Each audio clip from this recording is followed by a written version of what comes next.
Hello అండి, welcome to our channel lucky long style cooking. ఈరోజు మన రెసిపీ వచ్చేసి ఈజీగా అండ్ హెల్తీగా ఉండే బ్రేక్ఫాస్ట్ అయితే చేయబోతున్నాను.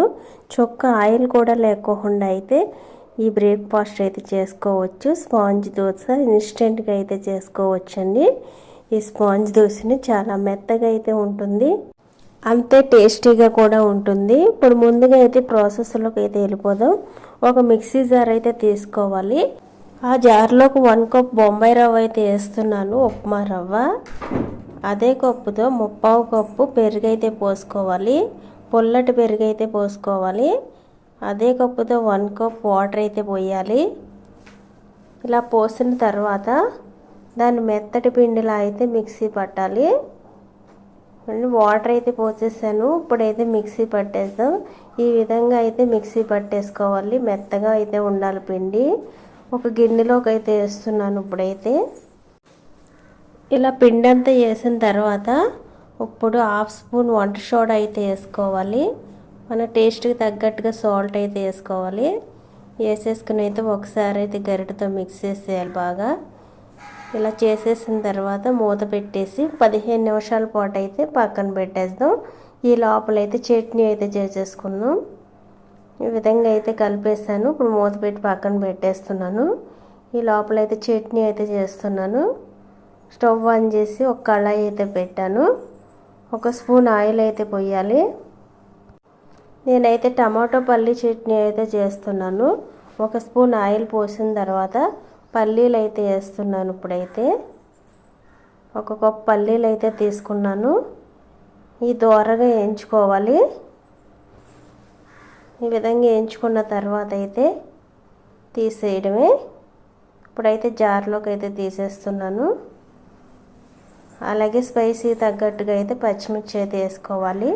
నేను 4 మిరపకాయలు అయితే తీసుకున్నాను. ఇలా కట్ చేసి అయితే వేసేసి వేయించుతున్నాను. ఇప్పుడైతే 2 టమాటాస్ అయితే తీసుకున్నాను, ముక్కలుగా కట్ చేసి అయితే వేసాను. ఈ టమాటోస్లో ఉన్న నీరంతా పోయేదాకా అయితే వేయించుకోవాలి.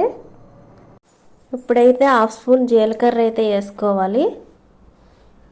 ఇలా జీలకర్ర కూడా వేసేసుకున్న తర్వాత ఈ టమాటోస్లో ఉన్న నీరంతా పోయేదాకా అయితే మగ్గనిచ్చేసి స్టవ్ ఆపేయడమే. ఈ విధంగా మగ్గనిచ్చిన తర్వాత అయితే ఇప్పుడైతే స్టవ్ ఆపి చల్లారేకైతే జార్లోకి అయితే వేసేసుకుని చట్నీ అయితే చేసేసుకోవడమే. ఇప్పుడైతే మిక్సీ జార్లో అయితే వేసేసాను, చల్లారిపోయింది. 4 వెల్లుల్లి రెబ్బలు అయితే వేసాను. అలాగే టేస్ట్కి తగ్గట్టుగా సాల్ట్ అయితే వేసుకోవాలి. ఇప్పుడైతే చట్నీ అయితే చేసేసుకుందాం. తర్వాత అయితే వాటర్ పోద్దాం. ఇలా కొంచెం నలిగిన తర్వాత అయితే వాటర్ అయితే పోస్తున్నాను.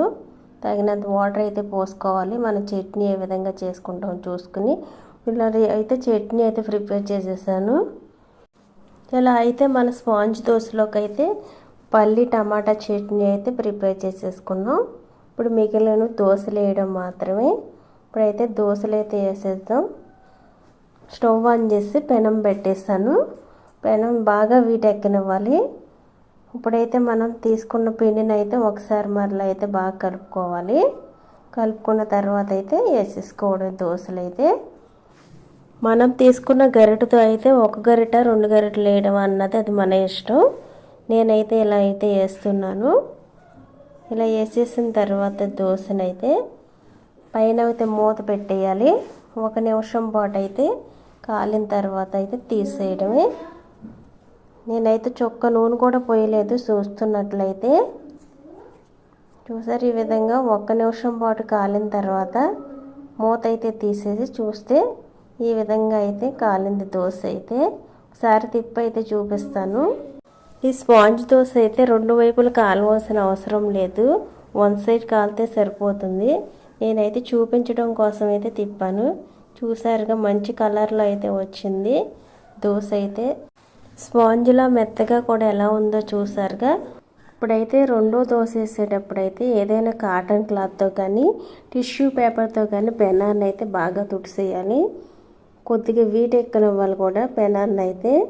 వీటెక్కిన తర్వాత అయితే ఈ విధంగా అయితే దోశ వేసేసుకోవడమే. వేసుకున్న తర్వాత అయితే మూత పెట్టేసి 1 నిమిషం పాటు అయితే కాలనిచ్చి తీసేయడమే. అంతేనండి, ఈజీగా అయితే చేసేసుకోవచ్చు. చాలా టేస్టీగాను ఉంటాయి అండ్ హెల్తీ రెసిపీ కూడా. ఈ విధంగా అయితే మొత్తం మనకు కావాల్సినన్ని దోశలు అయితే వేసేసుకోవడమే. అదేవిధంగా అప్పటికప్పుడు చేసుకునే బ్రేక్ఫాస్ట్ కూడా ఇది. మార్నింగ్ మనకి ఏం చేయాలో, ఏం టిఫిన్ చేయాలో అనే ఆలోచనలో ఉన్నప్పుడు ఈజీగా అయిపోయే బ్రేక్ఫాస్ట్ ఇది. అలాగే ఆయిల్ కూడా పోయట్లేదు, చాలా హెల్తీ రెసిపీ కూడాని. అదేవిధంగా మనం ఈజీగా చేయాలనుకున్న ఉప్మా అయితే చేసేస్తాం. ఒక్కోసారి అయితే ఆ ఉప్మాని అందరూ తినరు, ఎక్కువగా అయితే తినరు. అదే ఉప్మా రవ్వతో ఇలా చేసి పెట్టామంటే చాలా ఇష్టంగా అయితే తినేస్తారు. మీరు చూస్తున్నట్లయితే స్పాంజ్ దోశ ఎంత పర్ఫెక్ట్గా వచ్చిందో మీకే కనిపిస్తుంది. స్పాంజ్లా అయితే ఉంది నిజంగానే. చూడండి ఎలా ఉందో, ఎంత మెత్తగా ఉందో. ఇప్పుడైతే నాకు కావాల్సిన దోశలన్నీ అయితే వేసేసాను. మనం చేసిన చట్నీతో అయితే సర్వ్ చేసుకుని తినేయడమే లేటు.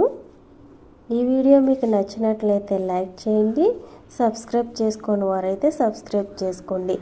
ఇలాంటి మరెన్నో ఈజీ రెసిపీస్ అయితే మన ఛానల్లో అయితే చూసేయండి. Akhil home style cooking.